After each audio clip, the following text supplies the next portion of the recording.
Have you ever been laughed at by someone who's only standing because you built the floor beneath them?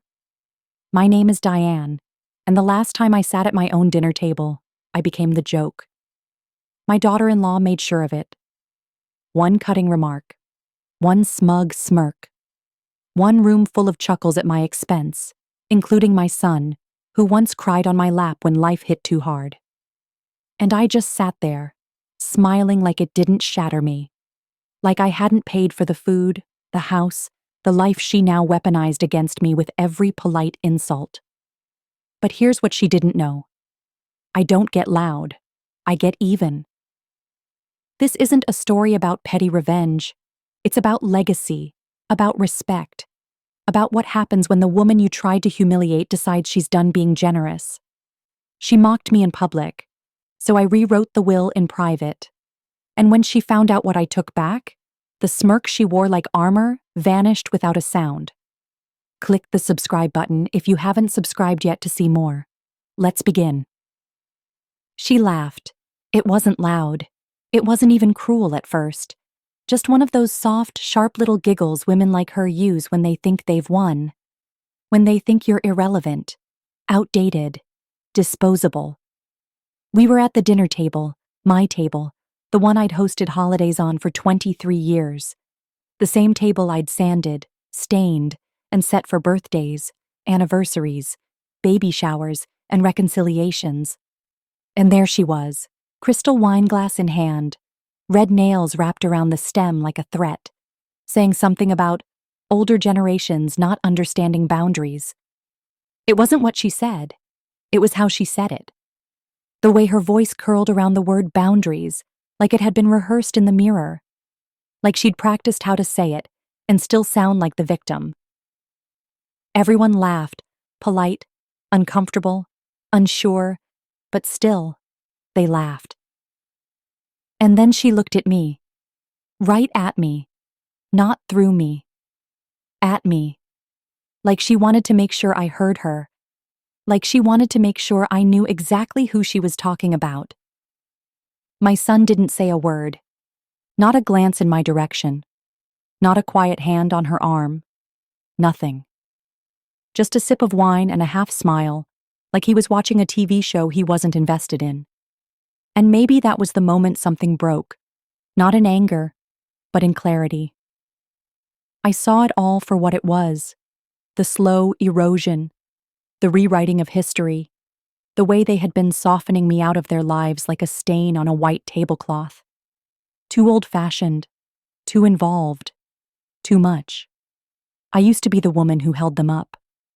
Now I was just the woman they tolerated for tradition's sake. I didn't respond. I just sat back in my chair and let the silence between my heartbeat and the ticking of the wall clock speak for me.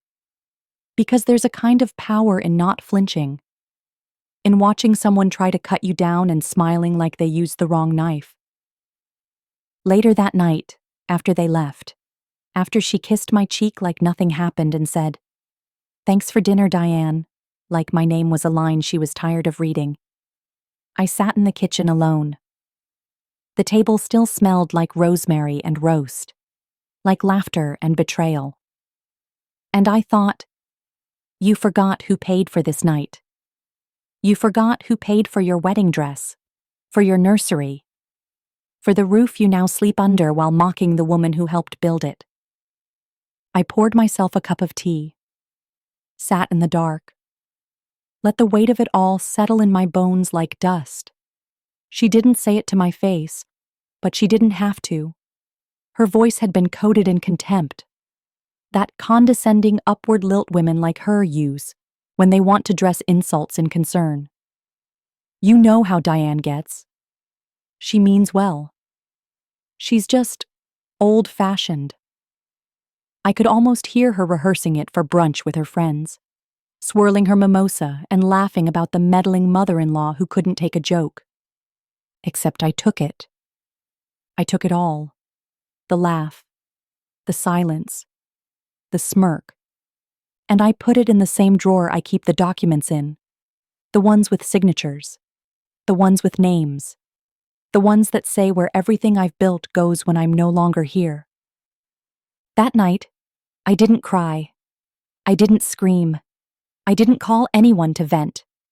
I just opened my filing cabinet, pulled out the manila envelope, spread the papers across my dining table, her stage for mockery, and I started reading. Line by line, clause by clause, name by name. She thought she embarrassed me. She thought she'd won. But what she didn't understand, what my son clearly never told her, is that I don't humiliate easily. I endure. I wait. I listen while you laugh. I serve the roast. I refill your glass.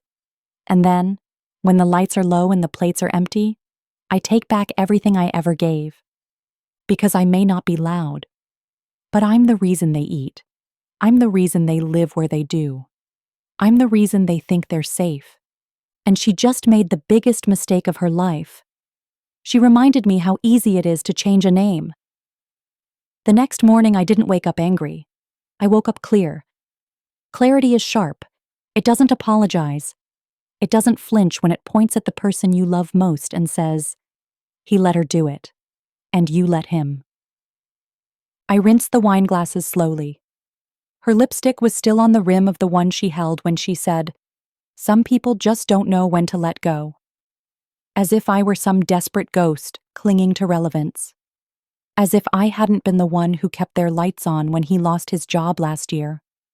As if I hadn't been the one who wired them $10,000 when she cried on the phone about the baby and the bills, and how it's just too much right now. I wiped her stain off the glass like it was a metaphor, like I was already beginning. I didn't call my son. I didn't send a text. I wanted to see how long it would take for him to realize something was shifting. The answer, of course, was that he wouldn't, because people like them never notice the ground crumbling beneath them until it swallows them whole. He'd already chosen his side, quietly, passively, the way men do when they want to pretend they're not complicit. He didn't insult me. He didn't laugh the loudest. He just let her do it. And that kind of silence speaks louder than anything. By noon, I was sitting at my desk, documents spread out again. The first thing I changed was the house. The deed had my name on it, mine alone. I'd bought it with the settlement from my late husband's accident, and when I retired, I offered them the upstairs unit for free. Rent-free, bill-free, everything free. All I asked was respect, that I be treated like someone who mattered. But apparently, asking for dignity is too much for the woman who married my son and assumed the role of queen before she'd earned a crown. I called my lawyer, not to vent, not to whine, just to begin. "I'd like to restructure the trust," I said. My voice didn't shake. He hesitated. "You're talking about the will?" "No," I said, steady. "I'm talking about the foundation, the house, the money, the terms, all of it." He didn't ask why. He'd known me long enough to understand that when I made a decision, it wasn't a cry for attention. It was an end. Quiet. Absolute. That afternoon, I went for a walk. Same path I always take. Past the cafe where I used to buy her scones because she said they were just like the ones from that place in the city. Past the florist where I ordered centerpieces for their wedding reception. Past the elementary school where I once picked up my son early because he threw up during a math test and begged for me instead of his father. And I realized something as I walked. I had raised him to be kind, gentle, considerate, but not brave, not loyal. I taught him empathy, but I didn't teach him how to stand between his mother and a woman who sharpened her tongue on my generosity. That was my mistake. I built a good man, but not a strong one. Not when it counted. When I got home, there was a message on my phone. "Hey, Mom.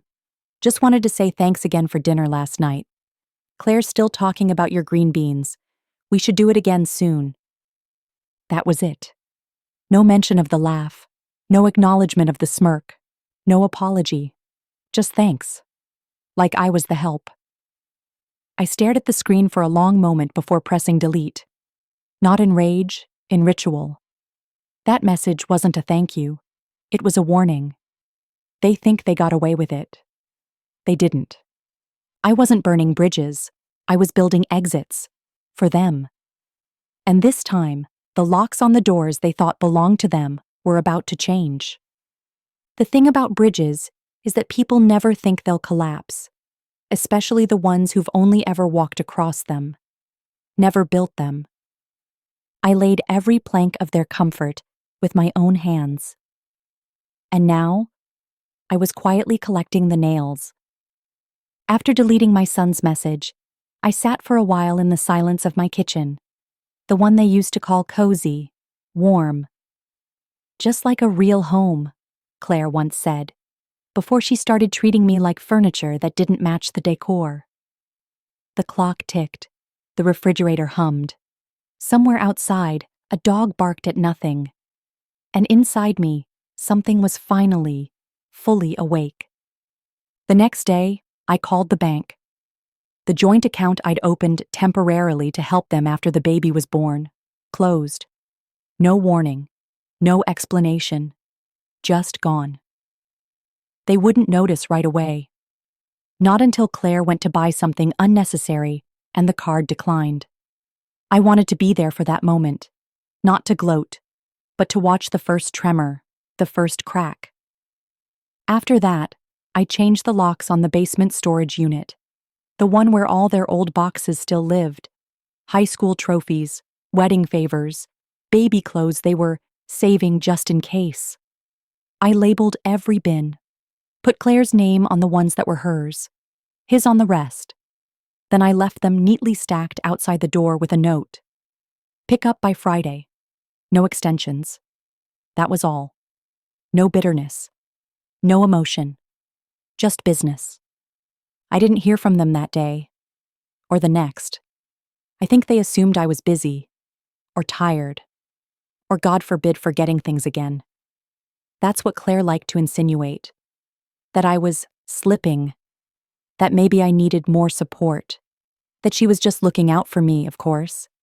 It always came wrapped in kindness. But kindness from Claire was sugar on a knife. Sweet. Until it cut. By Wednesday, I was sitting across from my lawyer again. This time, I brought a list. These are the changes, I said, sliding the notepad toward him. He raised an eyebrow.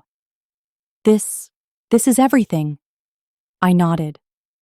Yes, and I want it locked in, not suggested, finalized, irrevocable. He didn't argue. He just got to work. Every beneficiary, every clause, every conditional gift, they all changed. The inheritance I once promised them, the accounts I built for my grandson, the college fund I never told them I'd been contributing to for 7 years, redirected. Not out of spite. Out of principle. Because love without respect is not an inheritance. It's theft. I gave them so much because I believed they valued me. I believed my presence mattered. I believed family meant loyalty. But loyalty isn't proven in grand gestures. It's in the quiet moments. The ones where you speak up when someone's being diminished. The ones where you say, "That's not okay," even when it costs you comfort. My son had failed that test. Not once, but many times, in small ways. Ways I kept excusing because he was my boy. Because I remembered the freckles on his nose when he was 6. The way he used to leave me notes that said, "I love you more than dinosaurs." But the man who sat at my table now wasn't that boy. He was a grown man who let his wife slice me down with a smile, and he laughed along because it was easier. And Claire? Claire had made the fatal mistake of confusing generosity with weakness. She thought, because I gave freely, I would never stop. That I needed them more than they needed me. She thought the power had already shifted. She was wrong. The will was rewritten. The keys were changed. The accounts were closed. And they hadn't even noticed yet. But they would. And when they did, it wouldn't be with a bang. It would be with a whisper.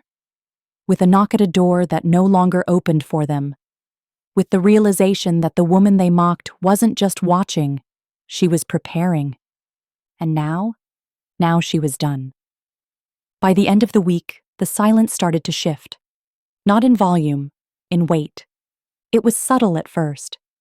A voicemail from Claire, sweet-voiced, overly bright, like she was talking to someone hard of hearing. "Hi, Diane. Just checking in. We noticed the basement key wasn't working. Maybe there's been a mix-up?" No mention of the boxes she'd already seen stacked outside the door, neatly labeled, ready to be hauled away like her pretense of politeness. I didn't call back. That was the first domino. The moment the performance cracked. Because Claire wasn't used to being ignored. She was used to being tolerated, entertained, pacified. She didn't know what to do with absence, with doors that stayed closed, with silence that wasn't passive, but deliberate. By Friday morning, the boxes were still there. I watched from the window as they pulled into the driveway, my son behind the wheel, Claire in sunglasses too big for her face, like the mask of a woman who still believed she was untouchable. They didn't knock. Of course not. They just got out, opened the trunk, and started loading. I watched my son pick up the bin labeled Matthew Childhood. He paused, looked down at it like maybe he remembered something. A trophy, a crayon drawing, the shoebox full of cassette tapes we made when he was 9. I thought for a moment he might look up at the window, search for me. He didn't. Claire said something I couldn't hear. He nodded, kept packing. I didn't move, didn't wave, didn't let them see me. Some people think the hardest part of cutting ties is the confrontation. It's not. It's watching them act like the rope was never tied in the first place. That afternoon, I opened the letter from the lawyer. Everything was finalized: the will, the trust, the real estate transfers, the removal of Matthew and Claire's names from every document that once held them in their place. It was done. And it felt clean. Not triumphant, not vengeful, just clear. I made tea. I sat in my favorite chair by the window.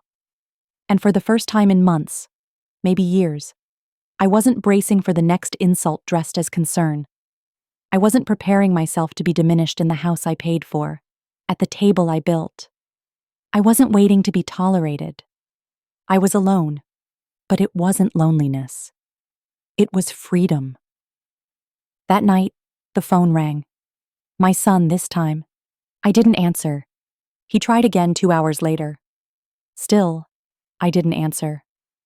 Because I wanted him to feel it. Not just the silence, the shift. The cold, unfamiliar sensation of realizing the bridge you've crossed 100 times has been quietly dismantled plank by plank, and now there's nothing beneath your feet. When he left that message, "Hey, Mom, can we talk?" It was the first time in months he didn't sound confident. He didn't sound polished. He sounded like someone who'd finally started doing the math. Claire called the next day. This time, no syrup in her voice, no performative concern, just clipped, sharp-edged words masked in sugar. "Diane, we heard from the bank. There's been some changes to the accounts. We're a little confused." Confused? That's what they always say when consequences arrive. Not sorry, not understanding, just confused, like life's been unfair to them and not the other way around. I didn't respond to her either. They were finally learning what it felt like to be treated like background noise. And let me tell you something. People like Claire don't survive in silence. They thrive in control, in manipulation dressed as gratitude. But strip away the applause, the attention, the access, and they unravel. Fast. I didn't need to yell. I didn't need to argue. I'd already said everything I needed to in ink and legality. They just hadn't realized it yet. But they would. And when they finally asked why, really asked, I'd be ready. with the truth, unfiltered, unapologetic, because I wasn't their safety net anymore. I was the consequence. The silence didn't last long. People like Claire don't tolerate silence. It unsettles them. It's a mirror without distortion, and she doesn't know how to look at herself unless she's controlling the lighting. So when the calls stopped working and the messages went unanswered, she changed tactics. I received a handwritten note 3 days later, delivered in a gold-trimmed envelope like she was sending a wedding invitation instead of a plea. The handwriting was flawless, like her makeup, too perfect to be genuine. She thanked me for all the support over the years, mentioned how grateful they were for everything I'd done, and said she hoped we could move forward with love. That was the line that made me laugh, loud and alone in my kitchen. Forward. As if I hadn't been standing still while she and my son built a life on top of me, treating my generosity like a debt they were owed, as if her brand of love didn't bruise. I didn't write back. There was nothing to say. Because by now, Claire wasn't reaching out for reconciliation. She was reaching for control, and I'd already taken it from her. When people realize they're no longer beneficiaries of your silence, they try to twist your voice into a threat. But I wasn't threatening anything. I was documenting, archiving every moment she chipped away at my dignity with compliments shaped like arrows.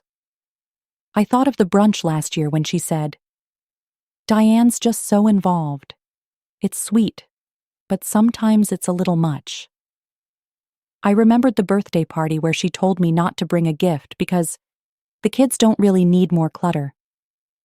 I remembered how every time I offered help, she twisted it into interference, until my presence felt like an inconvenience in a life I had made possible. The next time I saw her, it was unplanned. I was picking up groceries, alone, as always, and she was in the parking lot, standing beside that SUV I helped them finance when the baby came early, and they weren't ready. She spotted me before I could turn away. "Diane!" she called out, her voice that high, polished tone people use when they're smiling for someone else's benefit. I kept walking. She caught up anyway. "We've been meaning to reach out again," she said, like I hadn't seen the missed calls, the note, the text from my son that read simply, "Please, Mom." Claire smiled like we were playing a game. "We just think there's been a misunderstanding," she added, and I turned then, slow, deliberate, and met her gaze.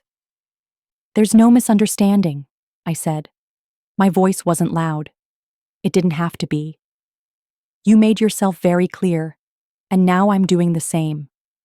I didn't wait for her reply. I didn't soften it with a smile or a hug or a promise to revisit the conversation later. I turned, walked to my car, and drove away. Her reflection followed me in the rearview mirror, stiff, stunned, unsure how the script had changed. That's the part they never expect. That one day, the woman they push to the background will stop shrinking. That she won't argue, won't cry, won't try to fix what they broke. She'll just stand up and start removing her name from their future, piece by piece. By the time I got home, the message was waiting. My son. His voice quieter now, broken at the edges. "Mom, I don't know what's going on, but Claire's really upset. She says you were cold to her. Can we please talk?"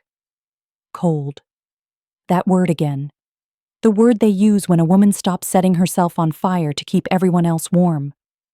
I didn't respond. Not because I didn't feel anything, but because I finally understood the value of my silence. It wasn't empty anymore. It was full of every moment they thought I'd forgotten. Every dinner I hosted while they whispered about how overbearing I was. Every gift I gave that became invisible the moment it was unwrapped. Every time I was kind, and they mistook it for permission. No more. The cold wasn't the beginning, it was the result. And they hadn't felt the freeze yet. But winter was coming. And this time, I wouldn't be the one bringing the warmth. He showed up 2 days later, No call, no text, no warning. Just the sound of his car in the driveway. The one with the tires I paid for after Claire said they couldn't afford the unexpected expense. I didn't move from the couch. I heard the engine cut, the car door slam, the careful footsteps across the stone path. Then came the knock, 3 short raps, hesitant, like he wasn't sure who would answer. I could have let him stand there. I considered it, but something inside me wanted to see his face. Not because I missed him, because I wanted to witness it. The discomfort, the confusion, the dawning realization that the ground beneath his feet had shifted, and it wasn't coming back. I opened the door. He looked smaller somehow, like a man who'd finally realized the safety net was gone, and the fall had already started. "Hey, Mom," he said, eyes searching mine like there was still aversion. I didn't invite him in. He stood there on the porch like a boy waiting to be forgiven, and for a second, I saw the shadow of who he used to be. My little boy in muddy sneakers, holding a rock he'd found in the backyard and calling it treasure. But that boy had vanished long ago, replaced by a man who stood silent while his wife stripped my dignity in front of a table I paid for. Now his hands were in his pockets, his voice low, careful. "I just want to understand," he said. Not, "I'm sorry." Not, "I was wrong." Just that safe little phrase people use when they want the consequences to pause long enough for them to feel comfortable again. I leaned against the doorframe and didn't break his gaze. "There's nothing to understand," I said, voice flat. "You were there, you heard it, you watched it." And he had the audacity to blink, confused, like memory was a magic trick that hadn't gone his way. He stepped forward, just enough to test the boundary without breaching it. "Claire didn't mean anything by it. She jokes like that sometimes." And that was enough. That one sentence, that single breath where he defended her tone instead of my pain. I held up a hand. Not raised, not violent. Just a quiet command. "Stop," I said. "You don't get to come here and tell me how to feel about being mocked in my own home. You don't get to rewrite what happened just because it's inconvenient for you now." He looked stunned, like he hadn't expected resistance, like he thought the door would swing open and I'd serve coffee and let him explain it all away. But I wasn't serving anything anymore, least of all absolution.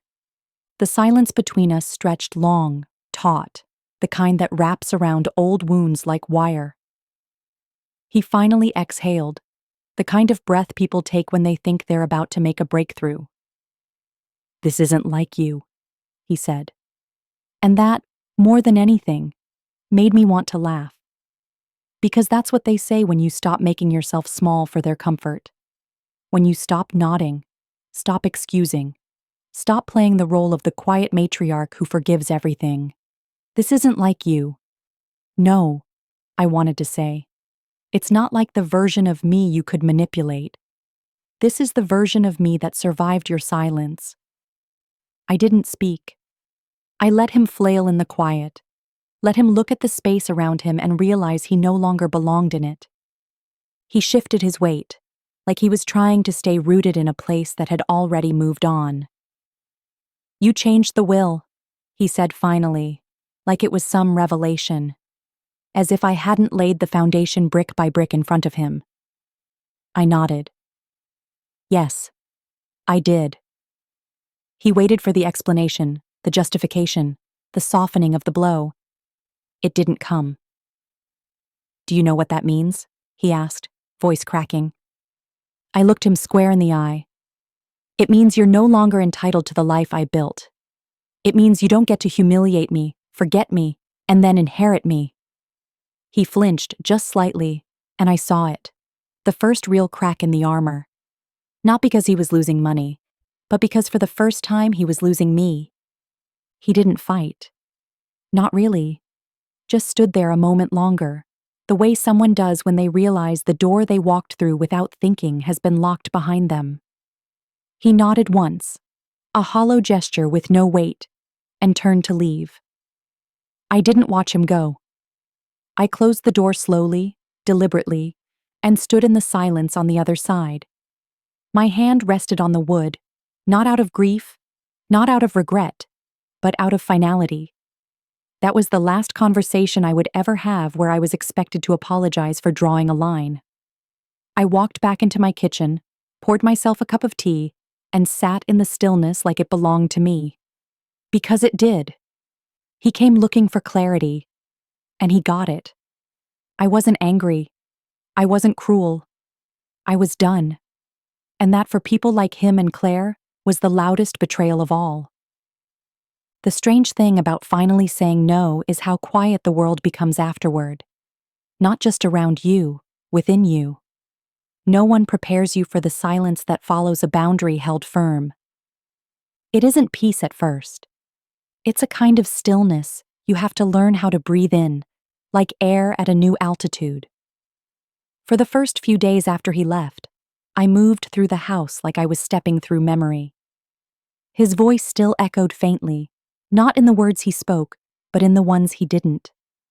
All the chances he had to stop it, to stand up, to say, "Mom, that's not okay." But he never did. And now he had nothing left to bargain with but regret. I wasn't angry anymore. That emotion had burned clean. What lingered now was something colder, denser, a grief not for what was lost, but for what had never truly been there to begin with. I went through the closets next.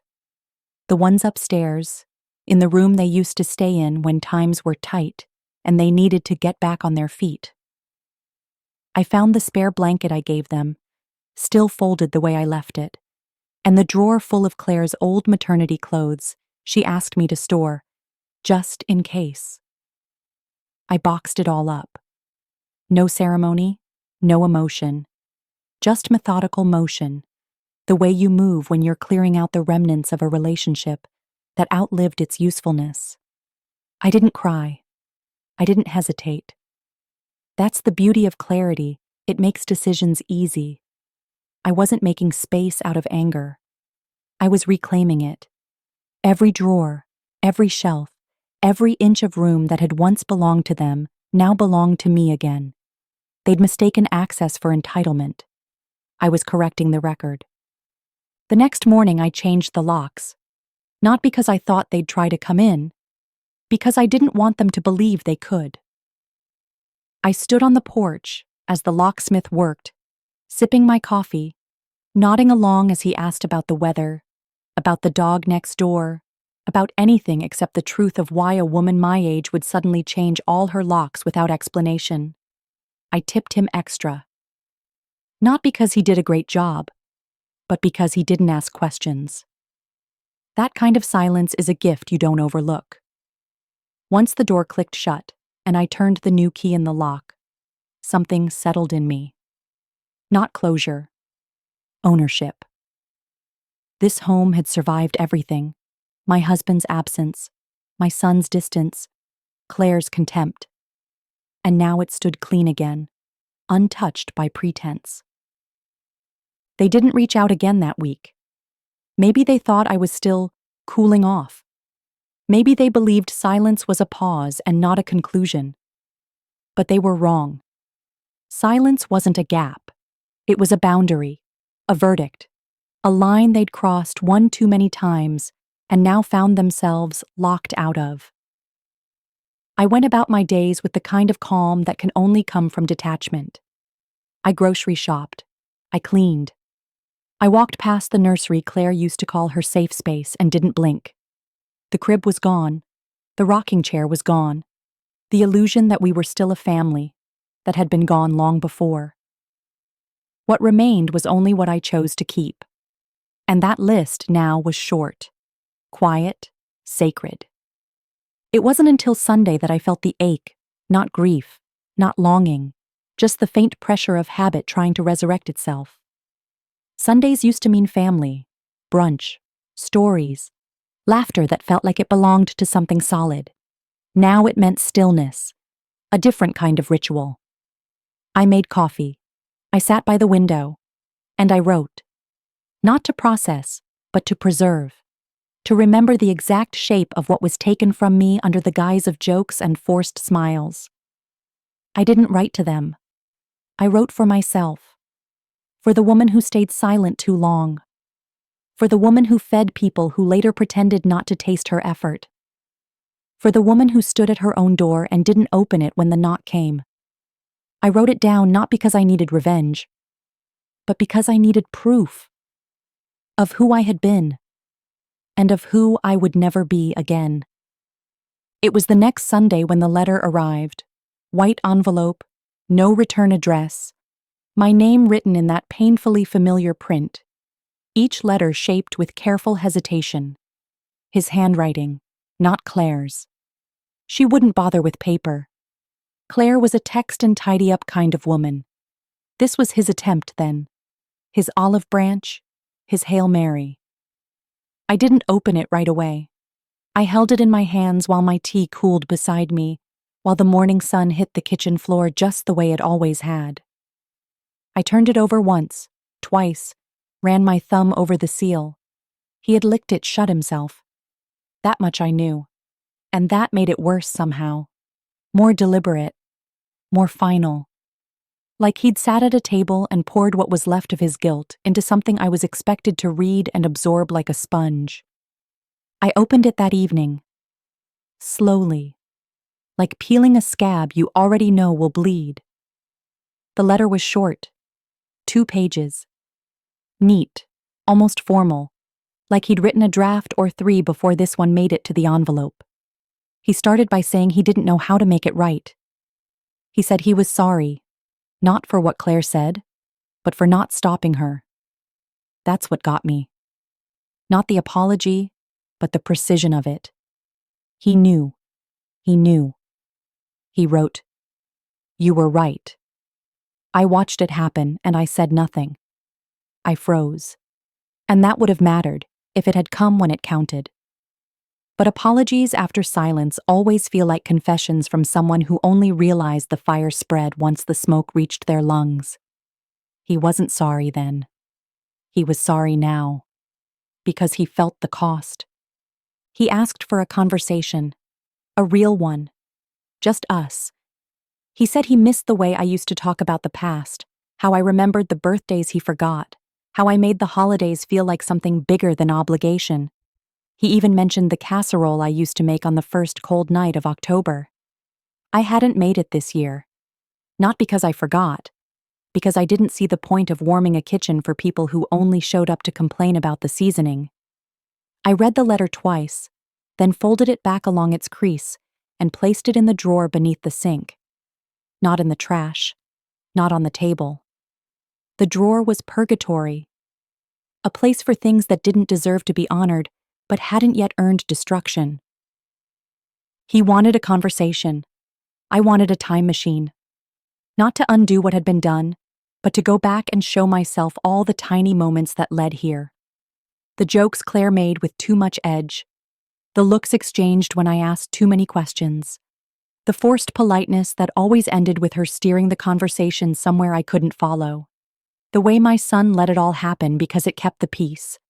Because peace to him meant my silence. He wanted to talk now. But what would I say?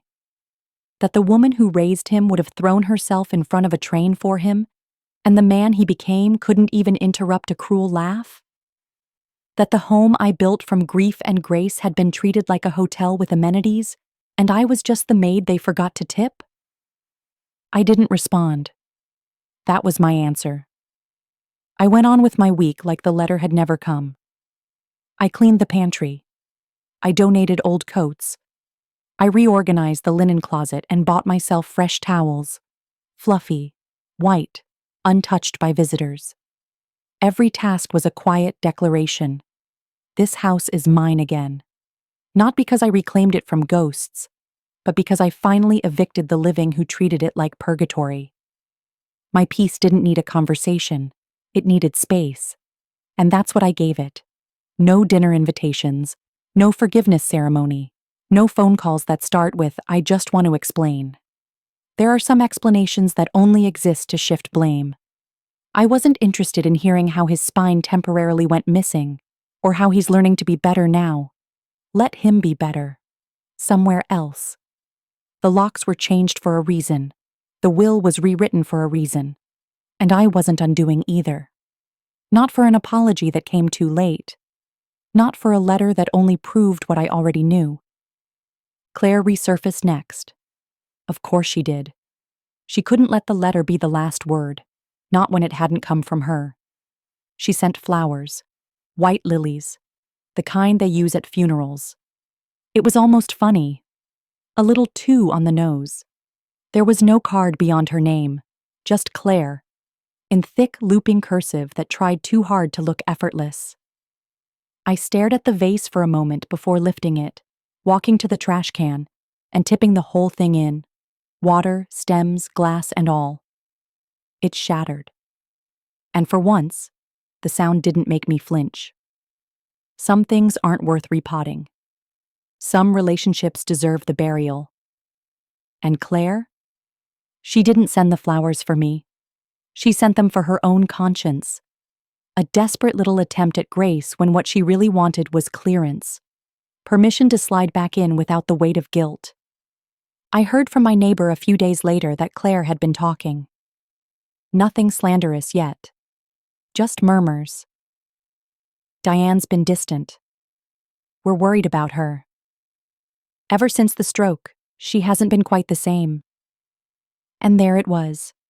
The fallback.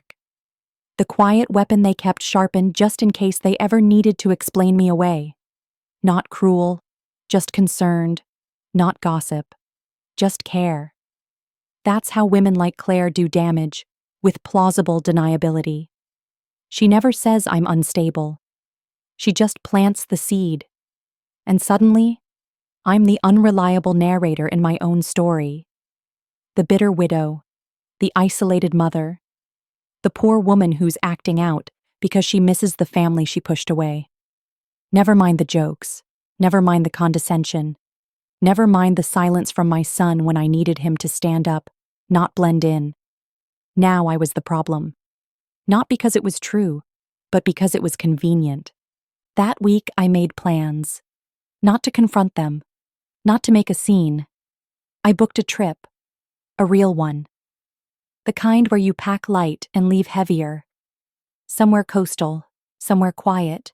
Somewhere with wind strong enough to strip the last of someone else's expectations from your skin.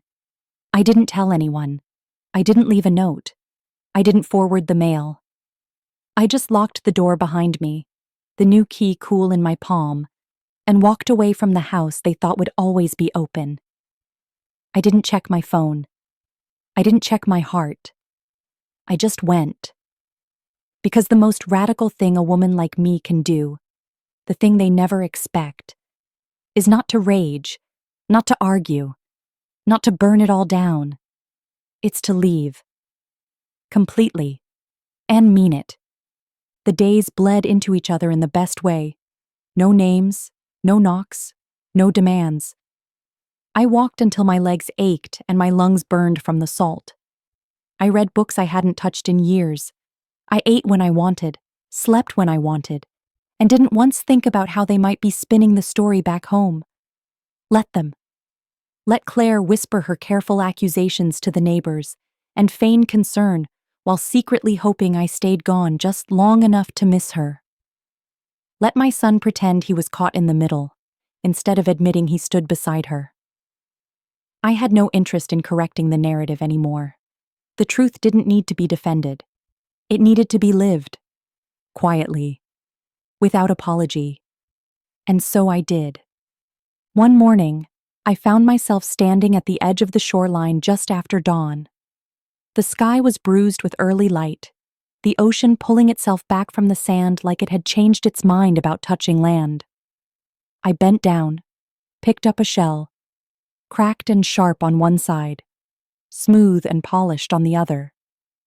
It looked like what survival feels like. I turned it over in my hand and realized this was the first time in months I'd held something without wondering who might take it from me. No one knew where I was. No one could reach me.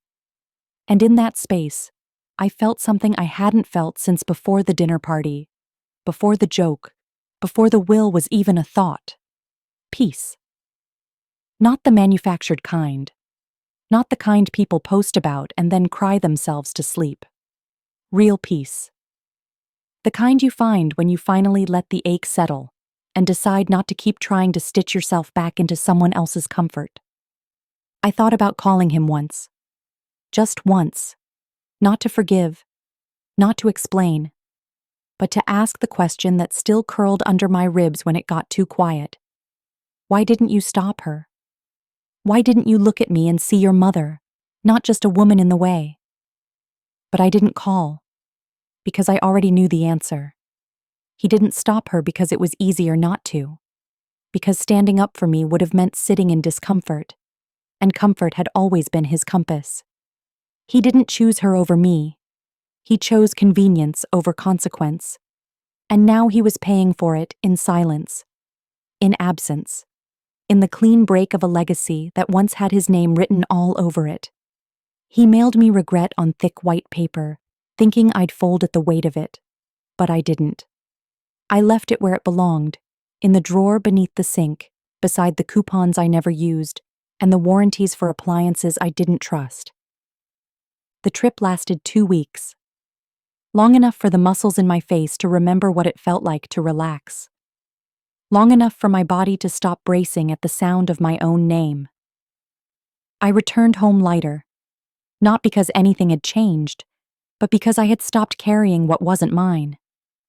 The key slid into the new lock like it had been waiting. I opened the door, walked inside, and breathed in a house that no longer held any ghosts, not even theirs. I unpacked slowly, deliberately, placing things back where I wanted them, not where they'd always been. And when I made dinner that night, I set the table for one. Not in sadness, in sovereignty. One plate, one glass.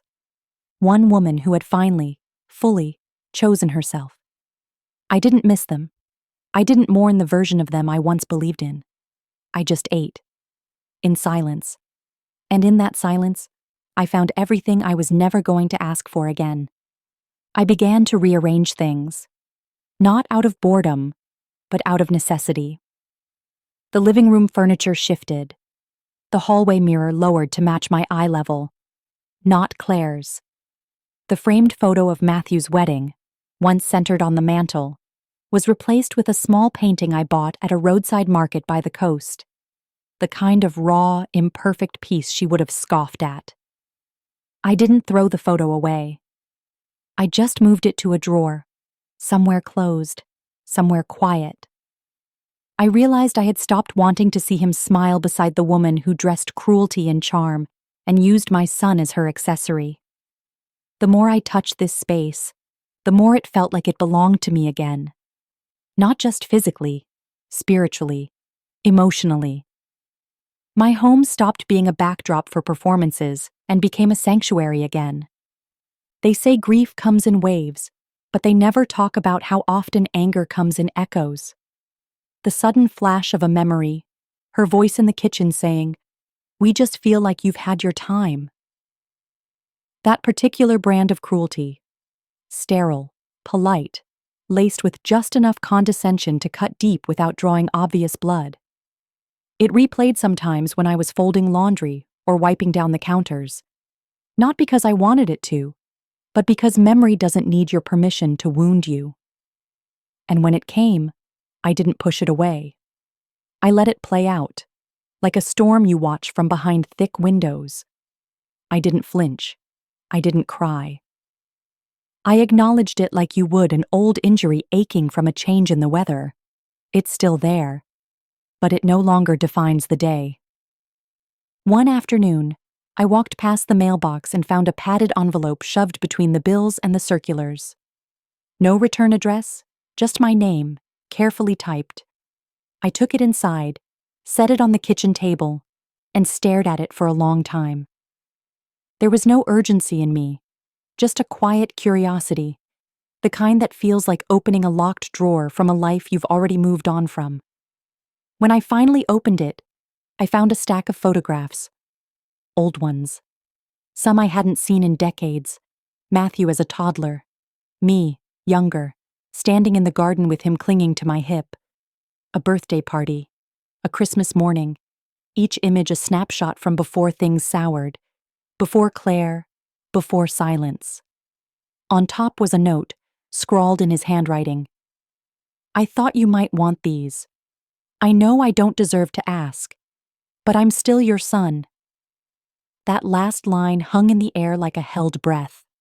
I didn't know what to feel. Not forgiveness, not even rage. Just something hollow and echoing, like standing in a room after someone has screamed and slammed the door behind them. I touched the edge of the photo, the one where he was blowing out 7 candles while I clapped beside him, and I whispered, "You were." It wasn't an accusation. It wasn't even a declaration. Just the truth. He was my son. Once. The boy I had loved with a fierceness that could have leveled buildings. But that boy had been gone for a long time, replaced by a man who mistook my grace for weakness and my silence for surrender.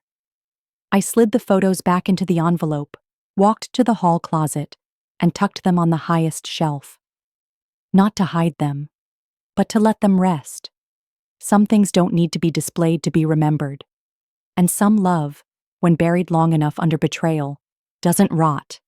It fossilizes, untouched but undeniable. The next few days felt different, not heavier, not harder, just sharper. The kind of sharp you only notice when you run your hand across a surface that used to be familiar.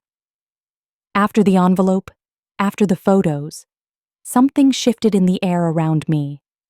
Not because I was tempted to go back, not because I was softening, but because something in me had acknowledged, finally, that there had been good before the rot. And that kind of recognition is more dangerous than anger. Anger is easy. Anger gives you direction, momentum, a target. But memory? Memory makes you second guess. It reopens doors you locked for good reason and whispers, "Remember when he loved you like you were the only person in the world?" Yes, I remember. That's what made the betrayal so complete. He knew what I had given. He knew what I had been. And still, he let her laugh at me like I was a ghost sitting at my own table. I went about my days like nothing had changed, even though something had. The weather was colder now, the kind of cold that gets into your knuckles and reminds you what it's like to live in a body that's been through storms. I bundled up, layered myself in thick scarves and long coats, not because I was cold, but because the weight made me feel anchored. I visited the bakery on the corner, the one I hadn't stepped into in months, because Claire once mocked their coffee, said it tasted like regret and burnt toast.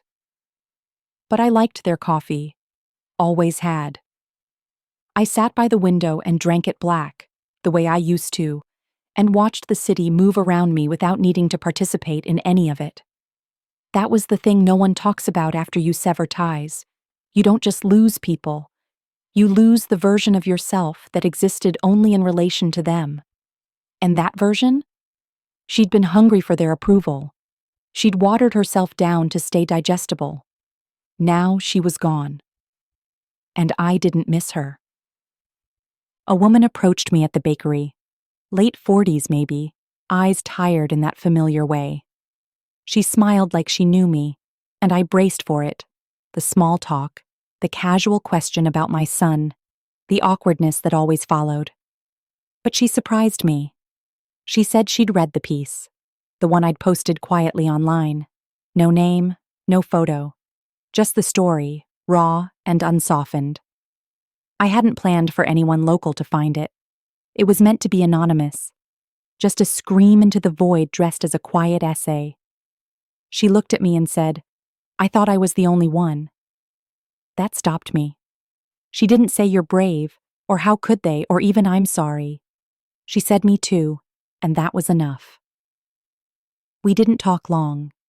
just long enough for her to say that the day she read it was the first time she didn't feel crazy for still feeling hollow after her daughter-in-law told her she was too emotional to babysit. That was it. That one sentence. I watched her walk away, shoulders straighter than when she'd come in, and I realized something. I had spent so much time trying to be seen by the wrong people when the right ones had always been watching silently, waiting for someone to name what they'd survived. That night, I didn't cry. I hadn't cried in a long time. People think crying is the final stage of pain, but it's not. Silence is. And mine wasn't hollow anymore. It was full of truth, full of proof, full of choices I didn't explain, and boundaries I didn't apologize for. I cooked dinner and played music, not to drown out the quiet, but to celebrate it. I left the table set for one again, not because no one wanted to join me, but because I had finally stopped needing company to validate my place. I didn't wonder if he would call. I didn't check for messages. I didn't touch the photos. They stayed where I left them, shelved, sealed, acknowledged, but not reabsorbed.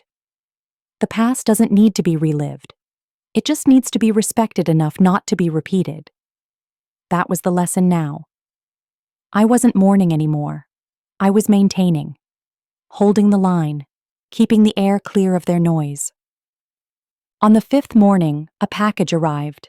Another envelope, this time from an attorney. Not mine, theirs. A formal request for a meeting, mediation. They were hoping for resolution. I stood in the foyer holding the letter like it was a dare. Resolution. That word again. As if what happened could be smoothed over with signatures and folded hands.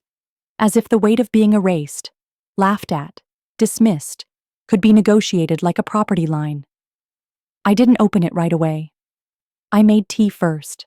Sat down. Let the absurdity of it all stretch across the room like fog. She wanted resolution. He wanted to talk. They wanted peace. But peace without accountability is just permission for them to do it again. I stared at the unopened envelope and realized they still didn't understand. I wasn't withholding love. I was protecting it. From them. From what they had turned it into. I wasn't angry. I wasn't cruel. I just wasn't available anymore. And that, I knew, would be the one thing they'd never forgive me for. I didn't respond to the lawyer, not immediately. I let the envelope sit on the table for 3 days, untouched except for the moments I passed it and felt its weight shift the air in the room. There was nothing urgent inside it, nothing life-threatening or time-sensitive. Just another plea dressed in legal formality. Another carefully crafted attempt to pull me back into their orbit, where apologies wore ties and manipulation came with appointment slots. Claire must have written the language herself, too measured, too polished, too detached to come from anyone but a woman who knew how to sound like she cared without ever taking responsibility. I imagined her pacing in their kitchen, telling my son this was the mature way, the appropriate response, as if my silence were an inconvenience she could solve with a dotted line. On the 4th day, I slid it into the drawer with the others. No call, no letter, no acknowledgement. Just silence, again.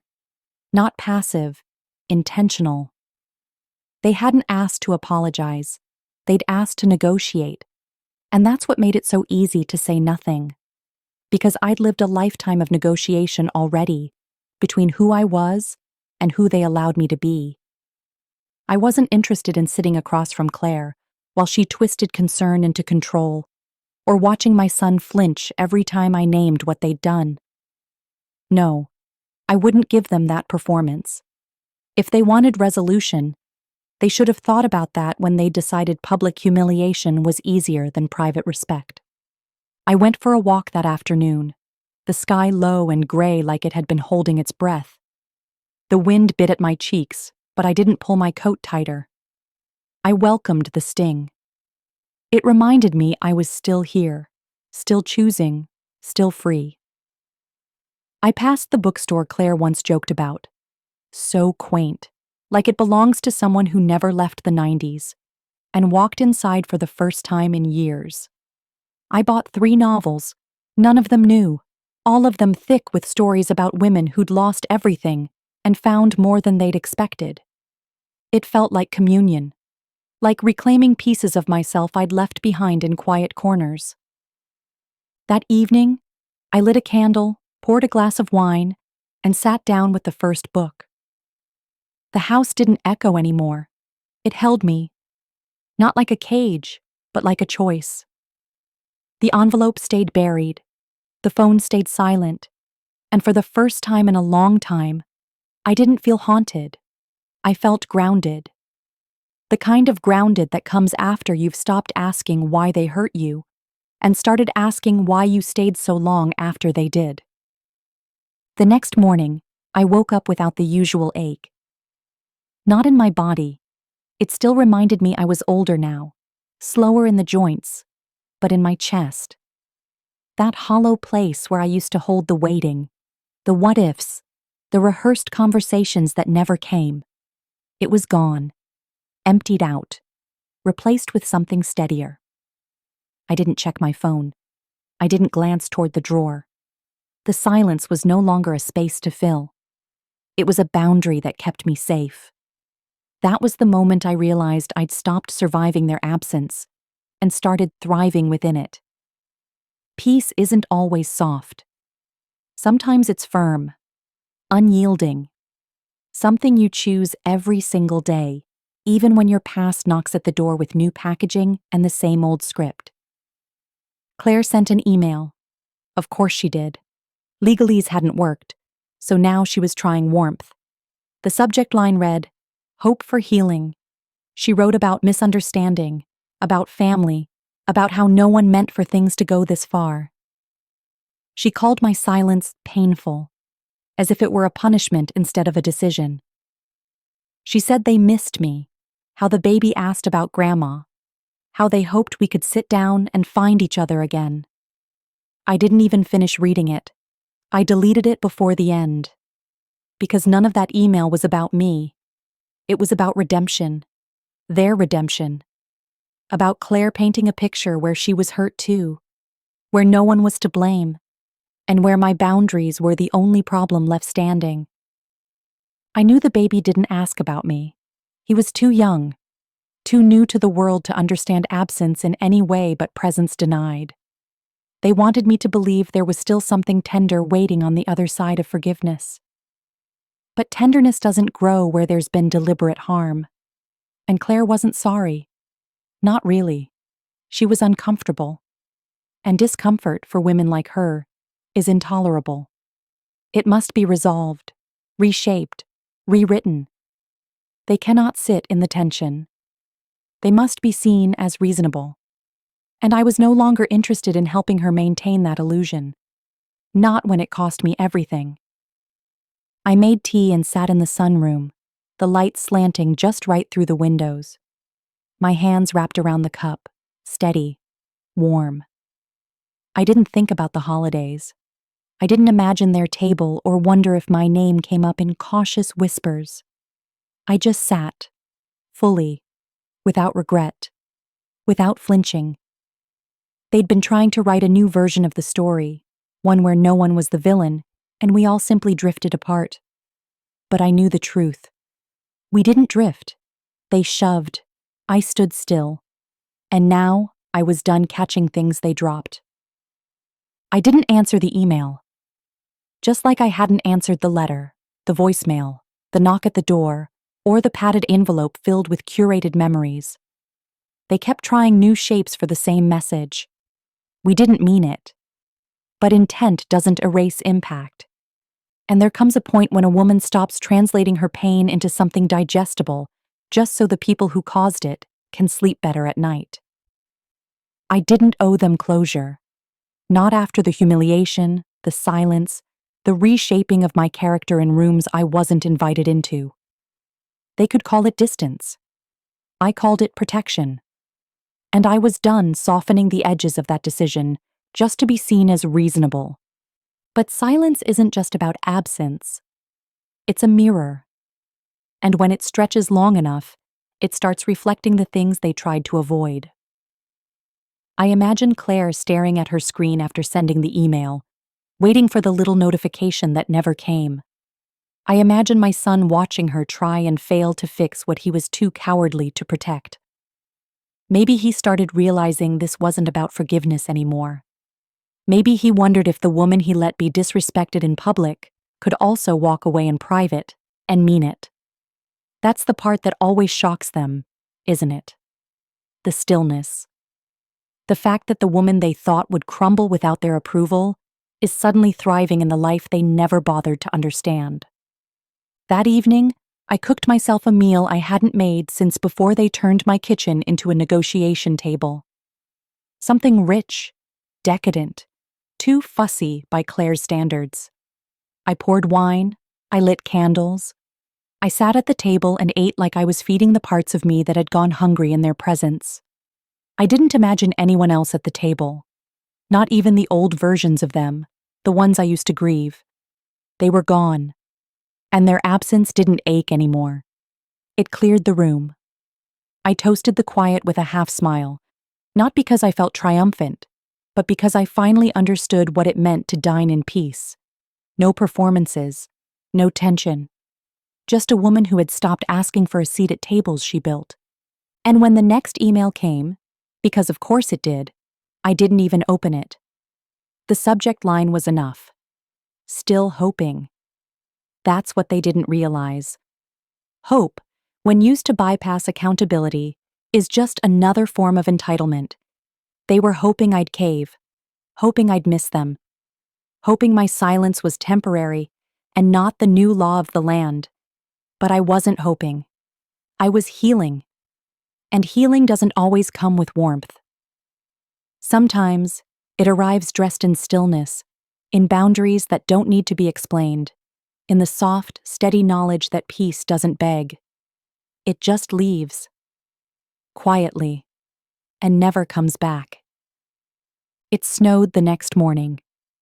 Thick, heavy flakes that muffled the city in quiet. The kind that makes the world feel like it's paused.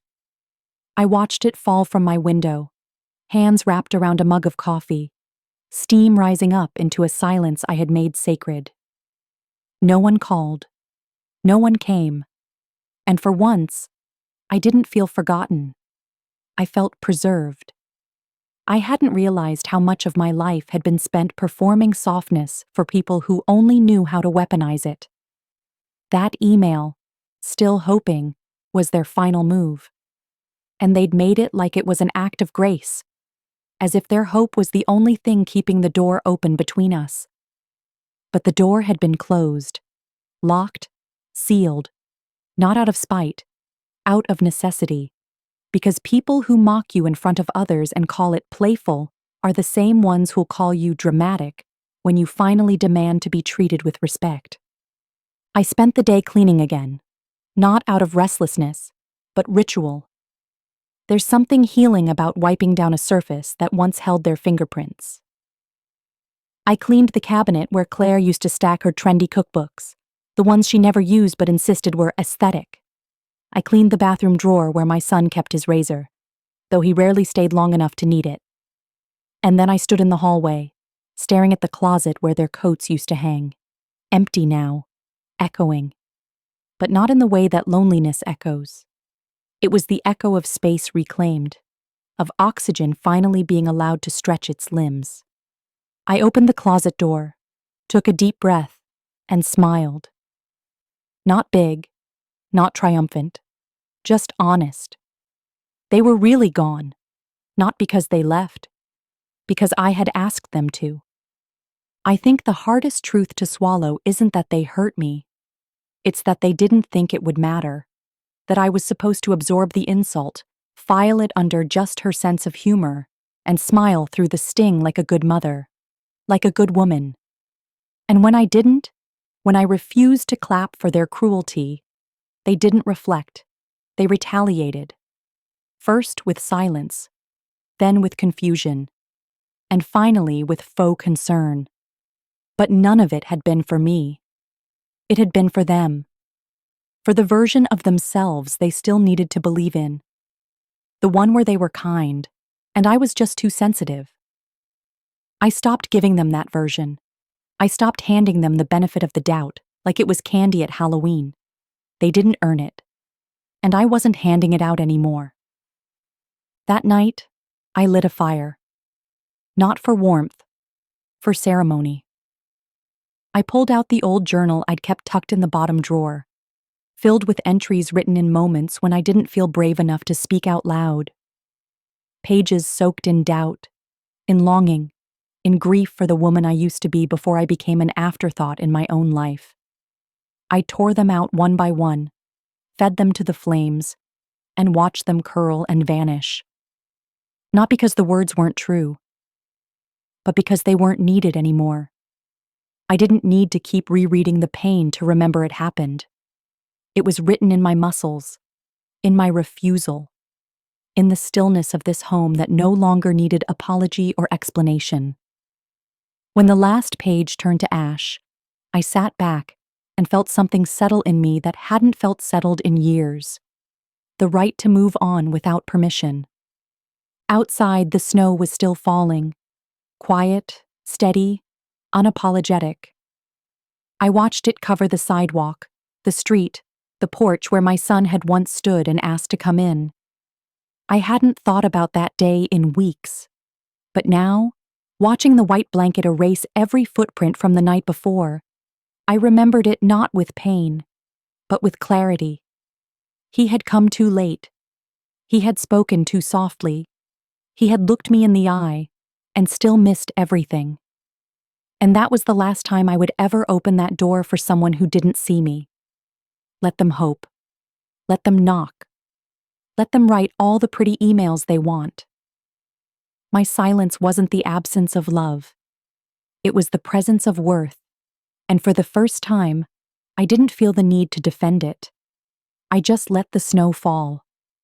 I didn't expect the snow to stay, but it did. For 3 days straight, the world outside remained blanketed in white, as if even the sky had decided to silence everything for a while. I welcomed it. There was something sacred about it, the way it covered every path, every sidewalk, every place they might have once walked. It made the world feel clean again, undisturbed.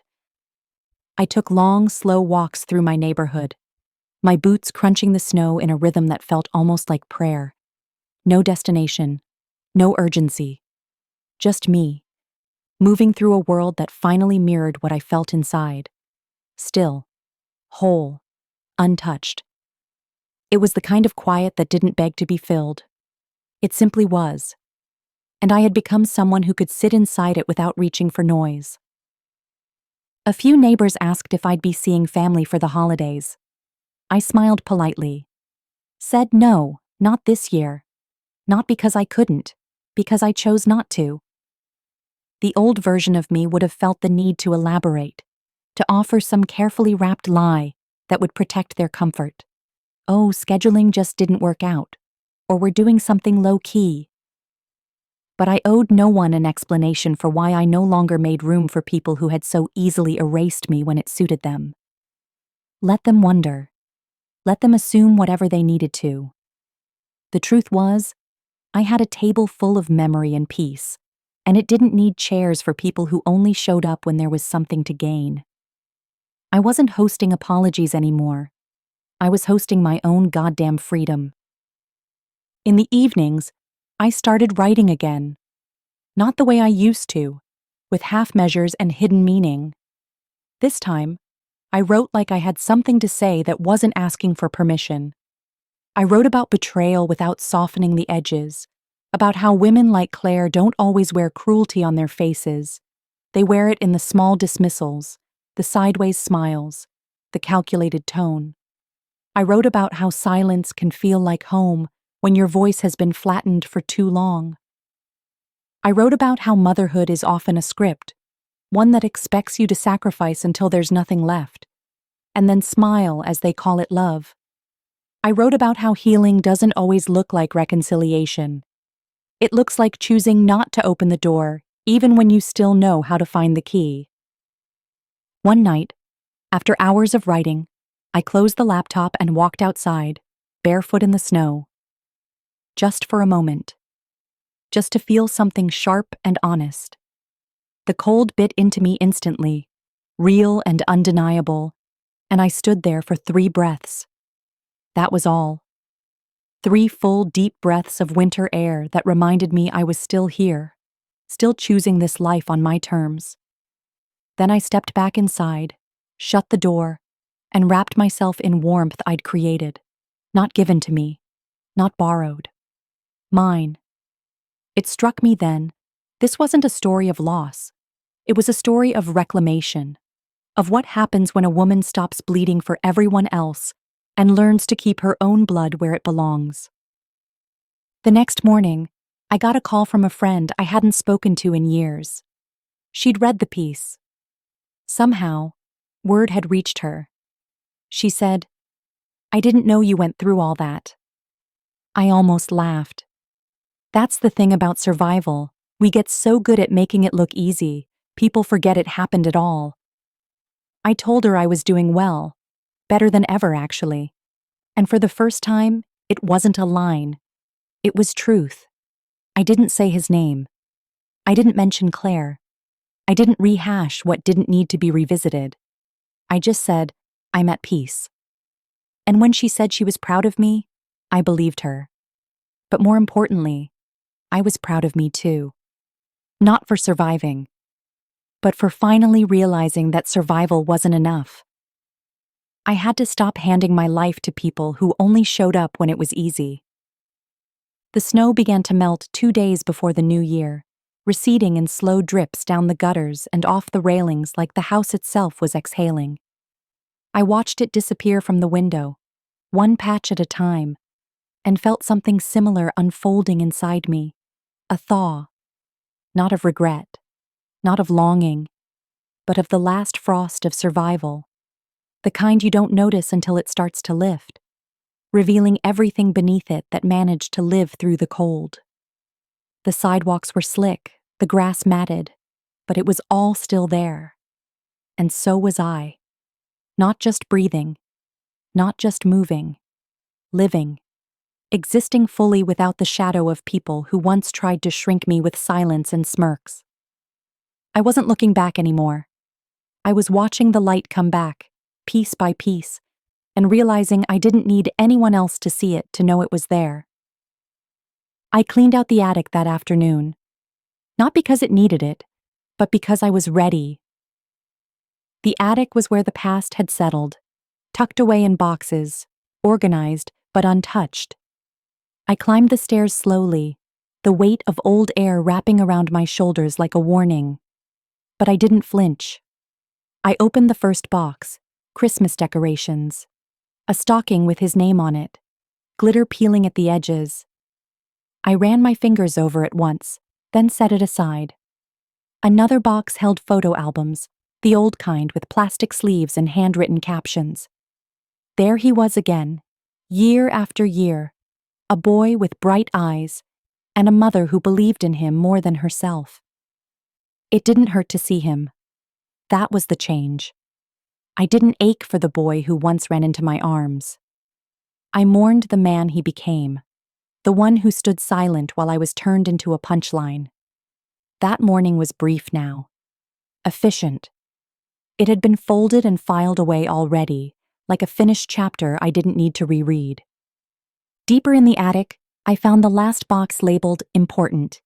It held documents, legal papers, copies of the old will, his name printed in clean, confident ink.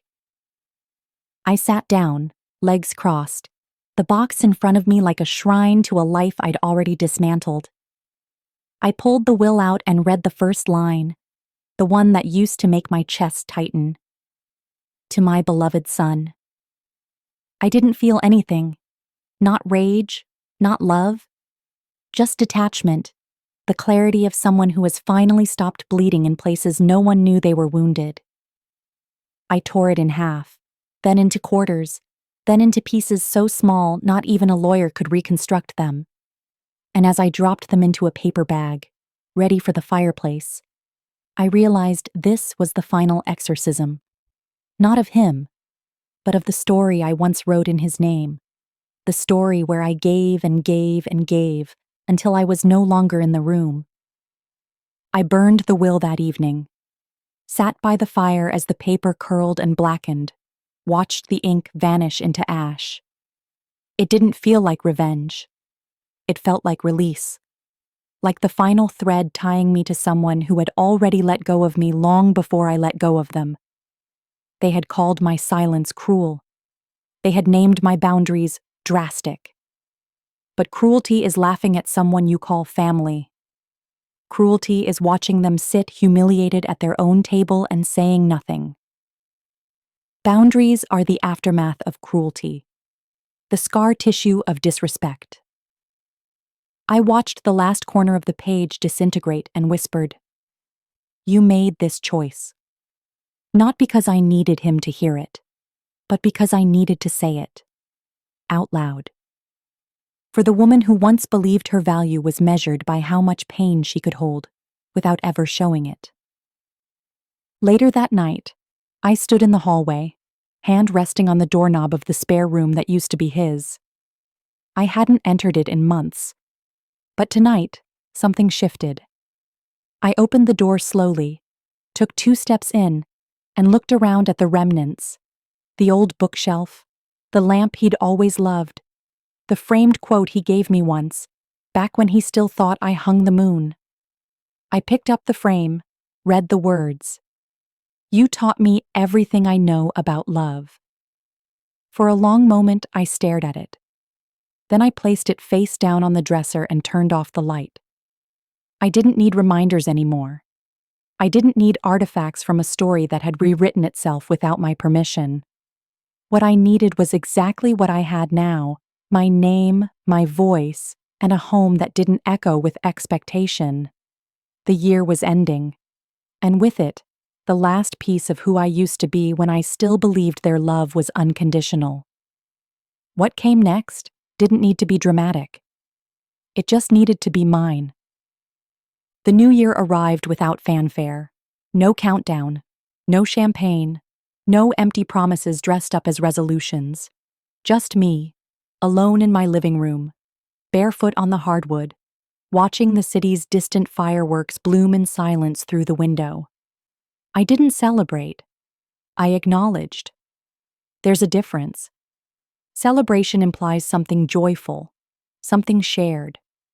But this moment wasn't about joy, it was about survival. About knowing I had crossed a threshold no one thought I would. About knowing that while they gathered somewhere else, maybe toasting to a clean slate, I wasn't wiping anything away. I was keeping the record intact. Because survival isn't clean. It's layered, jagged, sacred. And I had earned every scar with teeth clenched and heart intact. I went to bed early that night, not because I was tired, but because I didn't feel like proving anything to the world anymore. I didn't need to stay up late just to say I made it. I had already made it, in ways that couldn't be posted or wrapped in glittering lights. I woke up the next morning before the sun. The house was quiet, but it didn't feel empty. It felt full, of breath, of boundaries, of decisions that had finally landed. I made coffee. I stood at the window again, and I watched the snow that had melted days before now reappear in soft flurries, like the universe giving me one more morning of clarity before the world spun forward again. They didn't call. Not on New Year's Eve. Not the next morning.